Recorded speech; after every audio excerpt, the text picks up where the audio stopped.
Hey guys, Dr. Scott here. If you're watching this video, you're probably taking my online class, whether it's myology, kinesiology, doing this during the coronavirus issue that we're having. Most of you have gotten this information on our Google Meet classroom. I just thought I want to put together some videos that I'm going to attach to the Google Classroom that hopefully will complement what we've already discussed in class. You should never use any of these videos as the full written rule. Use these videos correlated with the notes that I've been giving you. I'm not using anything state-of-the-art here too, so please bear with me. The technology and maybe my voice goes in or out. But I'm going to start with one of the videos. And again, I'm not going to cover everything that we cover in class on each video, but some of the things that I think will help you with the visual notes, or things that if I was standing in class, I would be able to show you a little bit more clearly.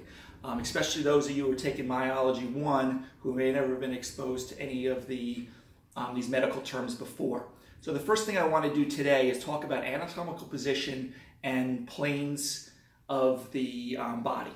All right, so anatomical position, remember we stand feet apart. You're not going to be able to see it on the screen. Feet obviously going forward, palms facing up. All right.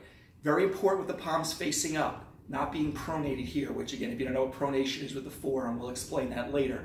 Palms facing up, because we use this as a general term or general reference point explaining parts of the body. Now, because I'm doing this on the cell phone, this is the right side of my body, okay?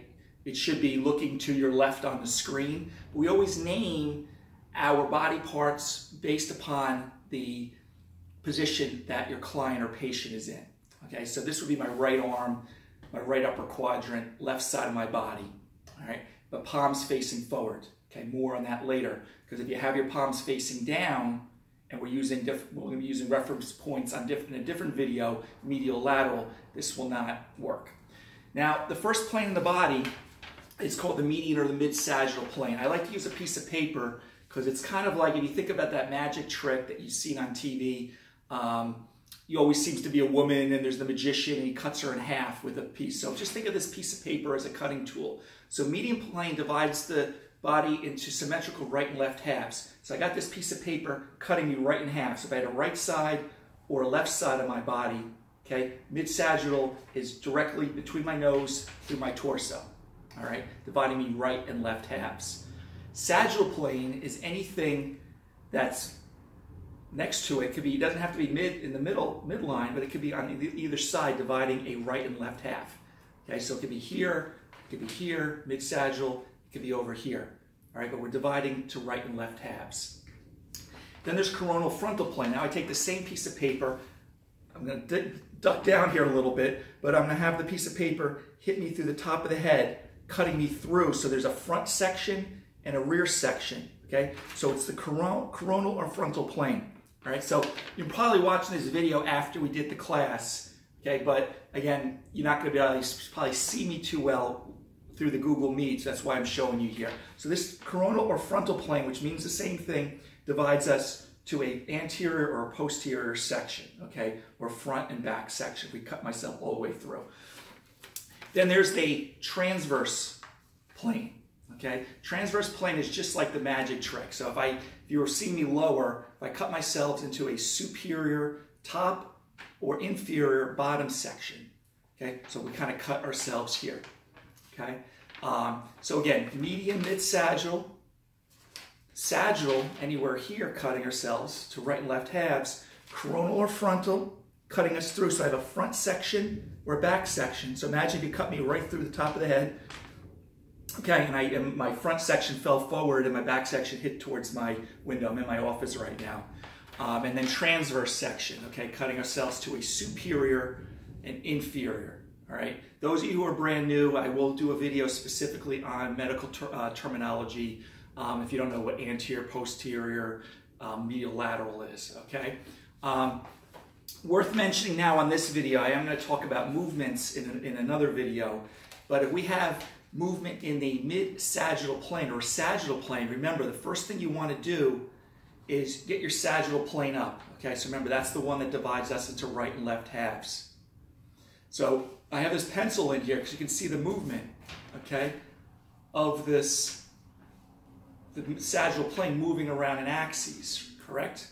So later we're going to talk about flexion moving around the sagittal plane. So flexion moving forward and extension moving backwards.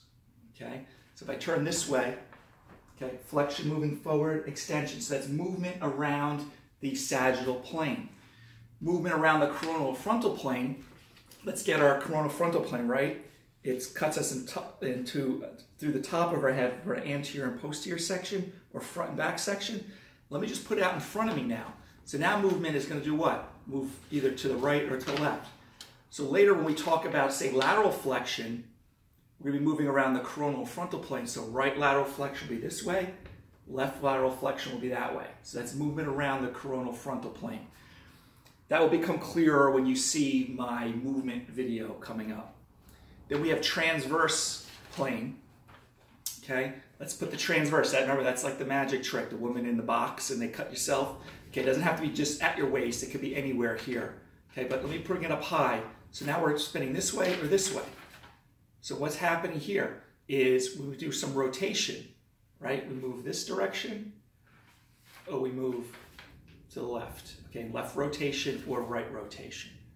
Okay, you're going to do internal external rotation later, right? There's going to be external rotation of the shoulder. So there's this direction, and then internal rotation goes the other direction.